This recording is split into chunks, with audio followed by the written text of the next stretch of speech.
9th statue unveiling, and the Yay! first of 3 today. I was very excited when Gary called, and we were able to sneak in a statue, and the Randolph Rose Company was able to work with us to get the statue here in time for Gary to be here.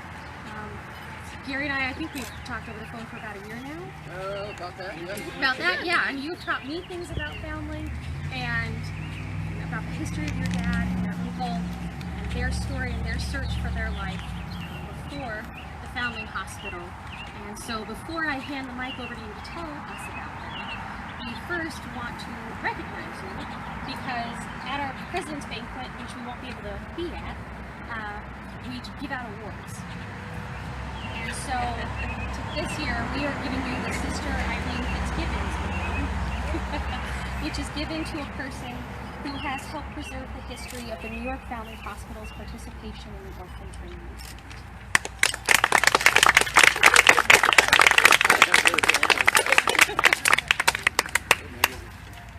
Thank you so much. I don't know what to say. There we go. This is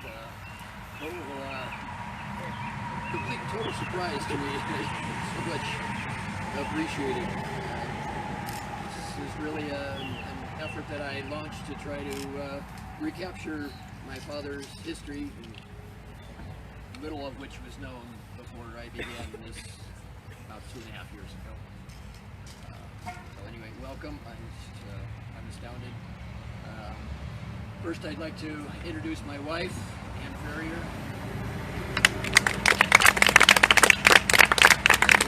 I'd like to thank her for her support and encouragement in this, particularly through the times when maybe I'd find some of the dark parts of my father's history to continue on. I'd also like to really acknowledge the National Orphan Train Complex for this whole program of statues. It's just such a wonderful way of outreach for the community, the nation, the world. To keep this part of the nation's history alive, I'd like to particularly thank Shaylee for all that she has done in helping put this together personally for me. And I also like to offer my appreciation to Concordia National Bank, on whom I am aware that this statue now stands. So appreciation to the community overall. It's such a delight to be able to make this happen. Have a couple other comments here, if I can maybe hand that off. Haven't memorized this. I kind of wrote some notes down, give you a little bit more background about who my father was and why this is happening. If you've seen the handout and read it, it's rather apparent that my father and his brother did not have the happiest of childhoods. And as you see the statue when it's unveiled, you'll kind of go, why is it such a joyful statue? Well, I chose it for that particular reason, because it represents the joyful childhood that they should have had, and a childhood that every child should be able to enjoy. My father, he spoke very little about his childhood, and it's been a process of discovery for me over the last about 2.5 years. I don't recall when or how old I was, but somehow it was revealed when I was a young child, probably in the early 1950s in California, that my father was born in New York City, but spent most of his childhood in Minnesota. And in my little kid mind, I go, how in the heck did he get from New York City to Minnesota?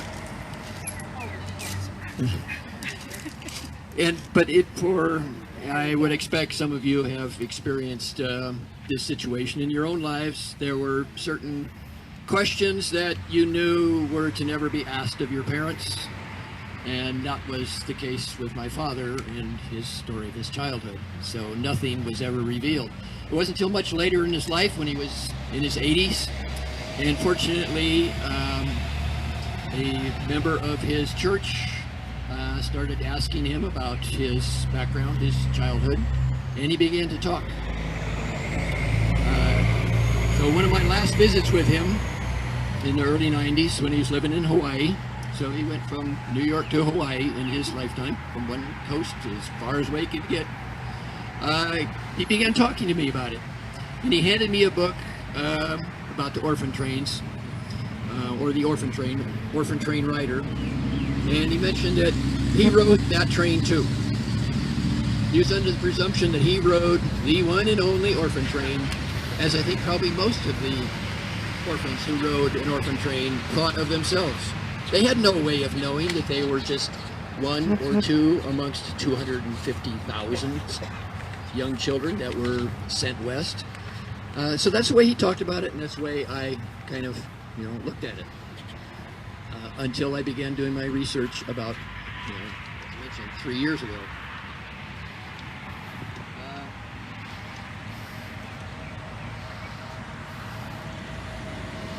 The pain of his childhood pretty much remained with him for his entire life, and I think in many ways that's probably the primary reason why he never spoke of it. He carried, when he did begin to talk about his embarrassment, his shame, and whatever. Today, that's commonly referred to as PTSD. That's what he endured. It was in 2016 when I began digging into these records, and through a great deal of diligence I was able to extract copies of my father's records from the New York Foundling Hospital, which was a process in itself. Then at the suggestion of one of the staff at National Orphan Train Complex, I contacted a man by the name of John Shantz. He is the head of an organization called the Orphan Train Project, Making a Difference. And through his efforts and the information I found in my father's records, he was able to reconstruct my father's and uncle's exact orphan train ride itinerary. That's how I was able to determine that they arrived in the little town of Maple Lake, Minnesota on November 30th, 1916, and it happened to be Thanksgiving Day. I scratched my head on that. I was thinking, November 30th? How could that be Thanksgiving Day? Well, in those days, Thanksgiving Day was not the fourth Thursday in November. It was not even an official national holiday.